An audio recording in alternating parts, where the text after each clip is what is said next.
Chapter 6 Glug and the Frontier Policy of Kangxi, Yongzheng, Qianlong Emperors. In previous chapter, we talked that Yuan, Ming, Qing dynasties supported different sects of Tibetan Buddhism. The Qing dynasty, since its beginning, consistently supported the Glug school, which is called the Yellow Hat sect. This started from the ally between Huang Taiji, Han, king of the late Jin dynasty, and the fourth Banchan Erdeni, the fifth Dalai Lama, after the latter two charged to Mongolia. The construction of the Yonghe Palace symbolized the culmination of this very support, which was above all a reflection of religious faith without any doubt. But from another perspective, it was also a political consideration. Putting it in another way, this strategy was applied to influence the frontiers through religious policy. To pacify the Mongols by advocating the Yellow Hat sect, said as the Qianlong Emperor's wording carved on the stele standing on the imperial carriage pathway of the Yonghe Palace. The entire construction period of the Yonghe Palace was overlapped with the adjustment of the frontiers policy of the Qing dynasty. The Shunzhi Emperor, one of the earliest three emperors of the Qing dynasty, was a faithful Buddhist, a Buddhist of Chinese Buddhism to be exact. Different from the Shunzhi Emperor, the successive three emperors of the Qing dynasty, the Kangxi Emperor, the Yongzheng Emperor, and the Qianlong Emperor, were all politicians, and they had a sharp insight on the relationship between Buddhism and politics, though they personally embraced the Buddhist faith as well. The difference was that the Shunzhi Emperor was a complete Buddhist devotee. What was the most intractable political crisis for the government in the early years of the Qing dynasty? The issue of Mongolia was. Neither Han Chinese nor the Tibetans were skillful in warfare, while the Mongols were a warrior race, right? So over the past 1,000 years, Mongolia had been a knotty frontier issue to the government. How do I treat this issue concerning the issue of Mongolia? The Kangxi Emperor ever said, "The Mongols are delusive on lamas and spending all the wealth without hesitation. This is a superstition on believing in the theory of fortune and misfortune, which is eventually do no good." The Kangxi Emperor meant that the Mongols were fooled to spend all the money by the theory of fortune and misfortune, and this statement was indeed uncomplimentary, right? Delusive on lamas. But this address of the Kangxi Emperor was relatively mannerly compared with the Yongzheng Emperor. The Yongzheng Emperor was quite unusual. He was above all a faithful Buddhist devotee. Actually, he worshipped Buddhism in reverence, and he was reputed as the last great master of the Chan school.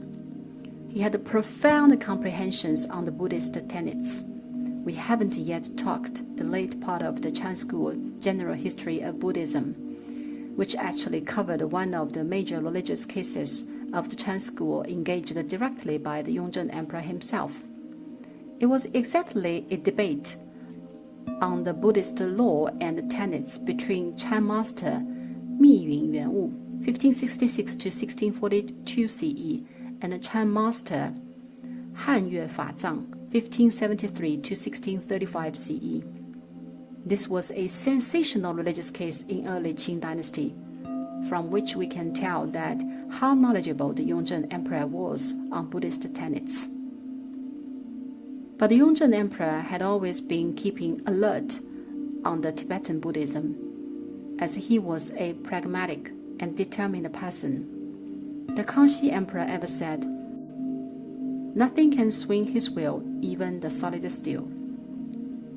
Thus he bestowed the word Yong, harmony, with which he hoped that the Yongzheng Emperor could be of some harmony. The Yongzheng Emperor consistently adopted a sincere faith on the surface, but a pragmatic stance in essence towards Tibetan Buddhism.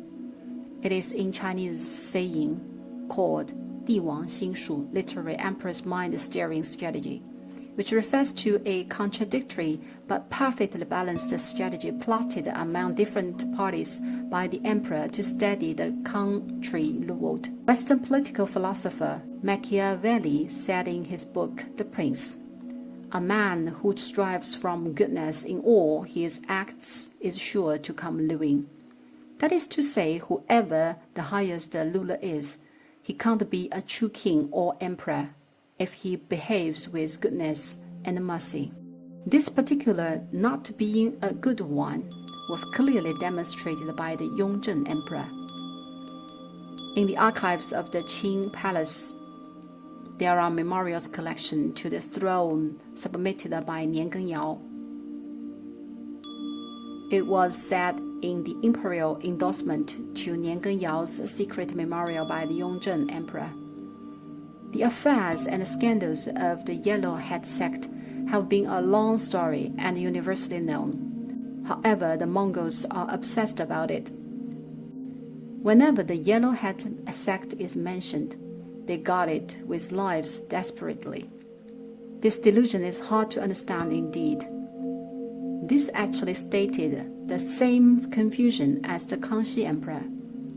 He continued, "These unbearable lamas inland need to be disposed as they need to, but with cogent excuses. We shall never shoulder the reputation of slaughtering lamas, which will cast a chill over the Mongols." These imperial comments were telling Yao that he should do what should be done, but do not undertake the fame of lamas' slaughter. Plausible explanation should be stated to persuade everyone. Otherwise, it will chill the Mongols consequently. Comments went on. Artful plots should be played by showing innocence, under the circumstance of no alternatives. Thenceforth, there would be no single loophole in the entire process. Dear readers, please read it carefully, that this very last sentence perfectly mirrors the Diwang Xingshu. That is to say, I have coached you how to execute, trump an excuse, and play the show. I am so innocent, and I have no other way out, and you forced me to do so. We can see the subtlety of the emperor's mind from the red comments, imperial comments, on the secret memorial from the Yonghe emperor. The Tibetan religion issue was a religious matter artificially, but the heart of the Mongols must concern him indeed. As it says, there must be an obvious reason, and don't ever take any notoriety. Otherwise, the Mongols will be bitterly disappointed. What he cared most was the heart of the Mongols. The Qianlong emperor once dispatched only 3,000 light horsemen, who blitzed Lhasa directly, as the Tibetan army was of poor fighting capacity. On contrast, the Mongols were expert in battling.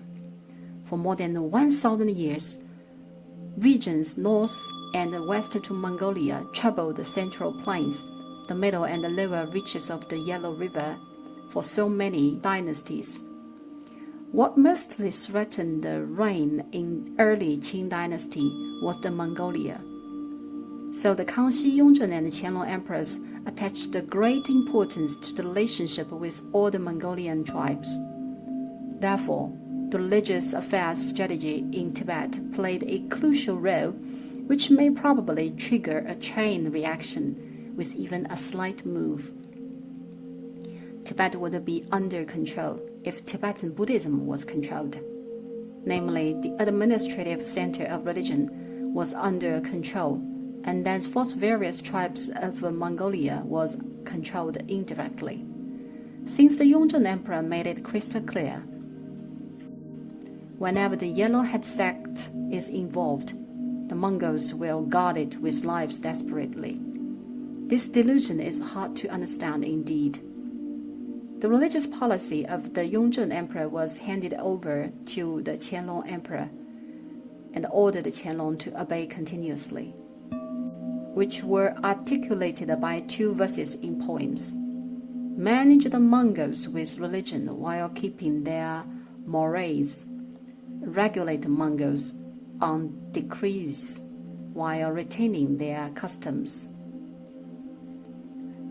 That's exactly the religious purpose of transforming the Yonghe Palace to Yonghe Lamasery of Gelug in a loud way by the Qianlong Emperor. A true portrait of Qianlong's saying, to pacify the Mongols by advocating the Yellowhead sect. And another sentence, China will steadily be sustained in peace and harmony forever by pacifying Tibet and gathering the alien frontier tribes and aboriginal tribes.